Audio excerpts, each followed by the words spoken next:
Olá, bom dia. Hoje a nossa videoaula número 19. Queremos nos desculpar com os amigos aí com relação ao espaço meio longo entre a última videoaula número 18 e a de hoje, já que, conforme combinado, o período entre uma aula e outra não ultrapassaria 2 a 3 dias. Bem, o tópico da nossa abordagem hoje é um tópico cujo título não é muito comum. O título, veja, diacrítico de nasalização. É quase certo que se perguntássemos à maioria dos amigos aí do outro lado de que assunto estamos falando, grande parte desses nossos amigos não saberia. Mas, na realidade, cada um de vocês aí sabe exatamente do que estamos falando.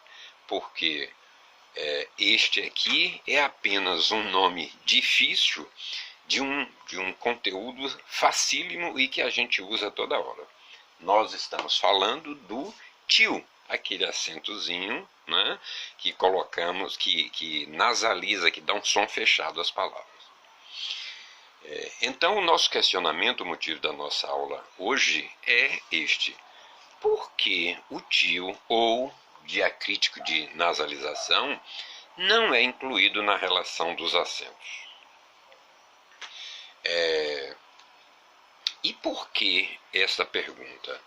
O porquê dessa pergunta é o seguinte, tem como justificativa o seguinte: nas palavras que são acentuadas, seja com acento agudo, acento circunflexo, enfim, esta sílaba que está acentuada é a chamada sílaba tônica. Ou seja, a função do acento das palavras que são acentuadas, né, obviamente,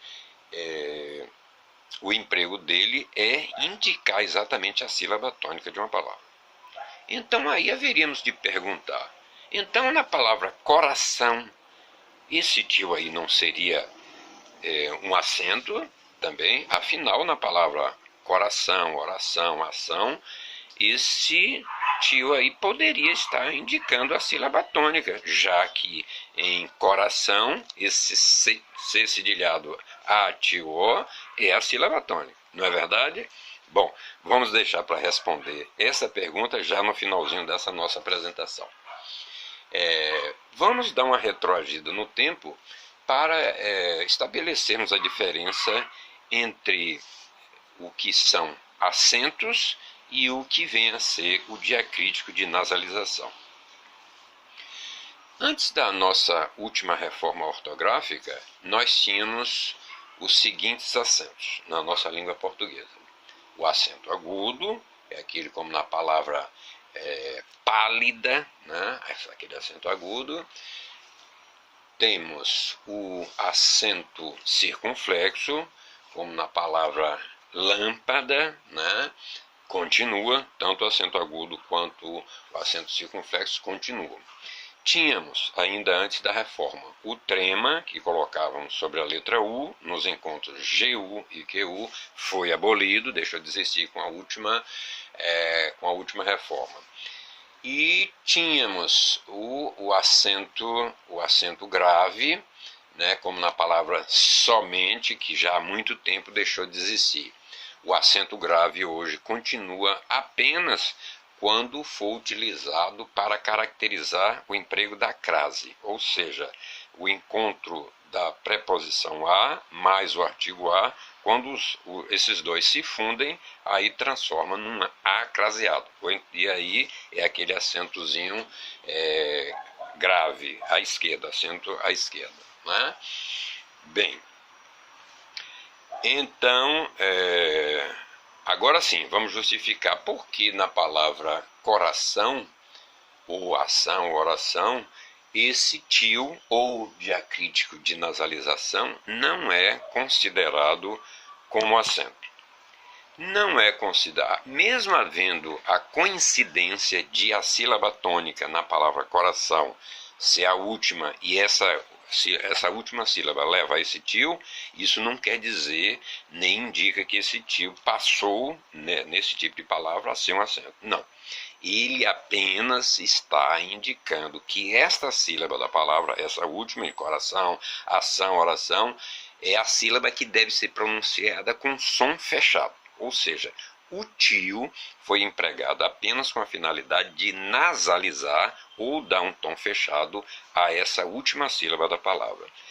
Tanto é verdade que o tio não indica a sílaba tônica, mas apenas a nasalização de uma sílaba, que nós temos, por exemplo, aqui, repare.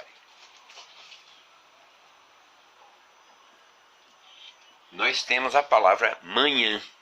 Repare que na palavra manhã, nós empregamos o diacrítico de nasalização, ou tio, apenas para indicar que esse A, que essa vogal A aqui, da segunda sílaba, deve ser pronunciado com som fechado. E então não está, esse tio aqui não está indicando a sílaba tônica da palavra manhã, mesmo sendo essa segunda sílaba a sílaba tônica da palavra. Mas repare, se eu pegar esta mesma palavra manhã e colocar no diminutivo, manhãzinha, o que aconteceu aqui na palavra manhãzinha? A sílaba tônica de manhãzinha não é nhã, mas sim zi. Ou seja, a sílaba que vem depois da sílaba que onde é empregado o tio. O que vem a indicar, esse exemplo nos parece bastante ilustrativo, né? Que a palavra manhã tem o tio, e quando nós transformamos ou convertemos essa palavra do grau normal para o diminutivo, com o acréscimo do sufixo zinha, a sílaba tônica é zi e não nhã. Então fica mais do que caracterizado que o tio ou diacrítico de nasalização não é realmente um acento. Então é esse o assunto da nossa videoaula de hoje. Apesar de curto, o assunto nos parece interessante, pelo menos a título de ampliação de nosso conhecimento. Não é isso? E afinal de contas aprendemos uma expressão nova da nossa língua. Diacrítico de nasalização. Se você perguntar a qualquer amigo seu o que é diacrítico de nasalização, é provável que boa parte desses seus amigos não saberá que você está falando do tio. Não é isso? Então, bom dia a todos, um bom fim de semana. Até logo.